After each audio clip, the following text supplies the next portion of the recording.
How's it going, everyone? So today's video is about the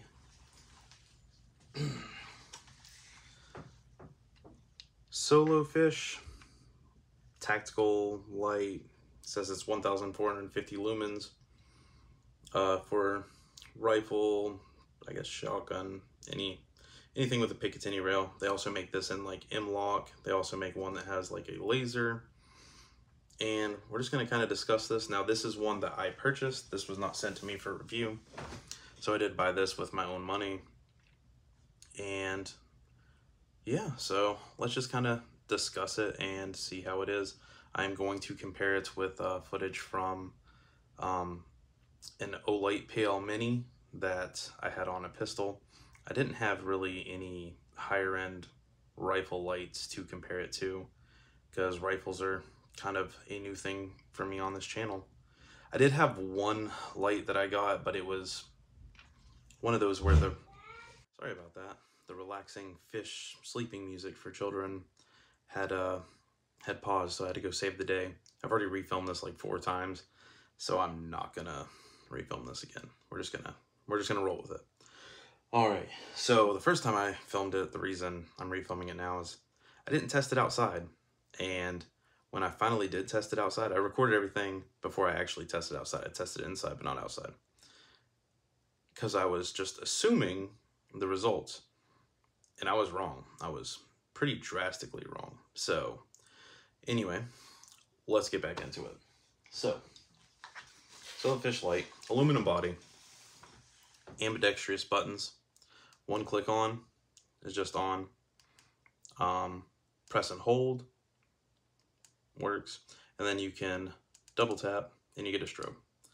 Strobe's not a me thing. I'm not into the strobe, so that's not really a feature I would use, but I see a lot of people, or a lot of lights come with that, so I'm assuming that is something that a lot of people do like.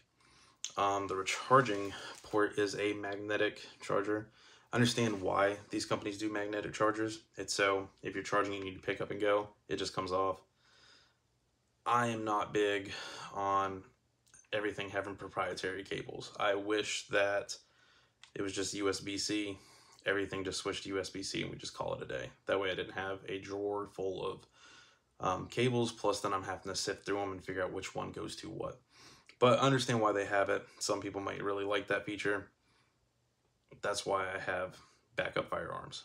Like if something needs to charge, then that thing can sit and charge and it's not a big deal to me.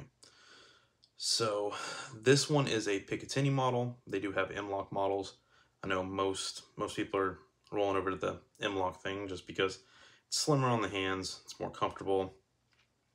I got this to mount on the bottom, and the design does help with that because it's got the groove here for your hand placement. However, my hands are kind of small, and having 4 Picatinnies is already pretty wide, so my grip wasn't as good doing that. So I threw it on the side. I still think it looks good over there. I think that's gonna be its forever home. But yeah, it's almost wide enough to protect my Monstrum magnifier laid on its side, but I think we're like, might be almost like an inch away from being able to protect that. Kicked over, but is what it is. Aluminum body. Feels like a really good construction. I haven't had it loosen, fall off, anything like that. It has stayed very still. Again, the price point, $29.99. It's really nice for the price. I know the brightness is... Well, let's go ahead and roll the footage. So this is indoor footage. Actually, I'm just going to cut the video because I talked during it. Alright, so we're going to test the brightness here of this Solofish light. So, Alexa, turn off all the lights. Okay. So, inside here, this is plenty bright to me. Alright, so we are outside now, and we're just going to test the brightness real quick. So you can see does illuminate better than I thought it would, but I can't get it to focus. That was the indoor footage. I'm going to go ahead and post the O-light inside so you can kind of see the difference. It does really well inside. I have no issues with that brightness. Everything in the room illuminated. I could see everything around me. I knew all my surroundings. Worked perfectly fine. So I have no issues with that even compared to the O-light.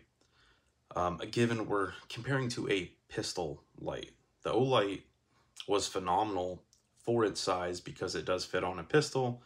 You can put it in a holster. You can get a holster design for it, and it works great. Now let's go ahead and take it outside. And this is the part I was wrong about. I didn't think that it was going to be as bright at a longer range because some of the testing I did wasn't completely dark outside before, and it didn't seem like it was going to do a whole lot. And then I went to go film this, and I was like, well, I was wrong, which I'm glad I'm wrong, because this light is better than I thought it was, which means a lot, especially whenever you're buying something like a budget light. So the O-light compared to it, these trees in the O-light footage were similar distance away, plus or minus maybe like 10 feet. But you can see the O-light covers a wider area, or at least in person it definitely does. It feels like it was, spanned out a little bit more. It definitely got a little bit more brightness out of like a bigger field of view. But I don't think it was enough that I would be like, hey, I have to take this off and put an O-light on here, because it fits well on the rifle. And getting an O-light that is meant for like rifles and stuff like that, just even more expensive. I mean, we're talking $150, $200. I mean, I've seen some lights that are $400 to almost $500. And I'm sure there's a reason that they cost that. I don't doubt that. It's just for a 22 rifle, I can't see the budget on that. I just don't feel like that's a move I'm willing to make. Maybe for you, but again, this Solofish light, they also make handgun lights that they look really good. I'm thinking about buying one to try it on my Keltec P17, and then I'm gonna order some Kydex, and I want to make some videos on how I make some of the holsters. Springs Red Gun Club used to make my holsters for me, and they did a phenomenal job, and they still do. So if you're local and you want to get a custom Kydex holster made, I would recommend them to anyone. But I've kind of learned how to reform stuff because I'm constantly interchanging things. The attachments never stay the same. The pistol never stays the same. So I kind of had to find a better option for me that was more of on the fly. And so I learned how to reform the Kydex and adjust so that I still had retention and everything with other firearms, and it would fit in correctly and not have issues. And so I'm going to make a video on how to do that, because I still get a lot of questions about where do I get my holsters. I'm also thinking about getting a suppressor and filming a video to go over the process. I made a video about the tech stamp approvals, but we want to do one real time, and I'll give you my numbers to tell you how long I had to wait for this, that, and the other, and we're just gonna kind of do that. So I got a lot of videos to come. That was the Solofish light. I think it looks good, feels good, the price is good, so I recommend it. Now, I don't know the longevity of it. I have, for instance, this guy up here. Now, this isn't a kick at ADE. I like ADE as a company. I've had one of their red dots. My buddy still has it. I let him use it. Still working to this day. I've actually got a new optic from them that I'm going to be making a video on soon that I'm super excited about. It looks really cool. And I had a laser by them. That was one of the first videos I made on Towards G2C. And then they sent me this one. Now, they sent this to me for review. I did not buy this. The HG54 Plus. And it worked well. I mean, the brightness was enough for a pistol. It had a laser, all that stuff. After like 3 weeks after I made my video about it, it stopped working. And I took the board apart because it was given to me. It's not going to be under a warranty.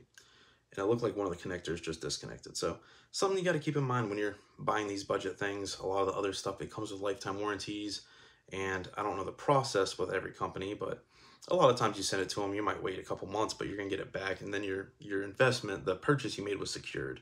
Where with these guys, not so much. Once you've had them a couple months, these companies aren't gonna honor that. But when you're spending 50 bucks or 30 bucks for the Solofish light, if it goes bad, you just buy a new one.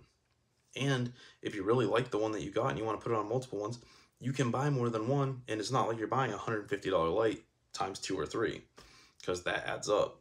We're at $30, $30, $30. Not too bad. And then you have backups. So, Solofish light, I'd recommend it. That's what I got for you. If you enjoyed the video, please hit it with a like, subscribe to the channel. I got a ton more to come. We're going to be doing a lot of 22 stuff. I got my own little range now, and it's not like a professional range, but I'm working on it. We're improving it. But I'm excited to be able to do that because it works with my schedule, and I'm excited to produce new videos and have better content. So that's what I got. I'll talk to y'all next time.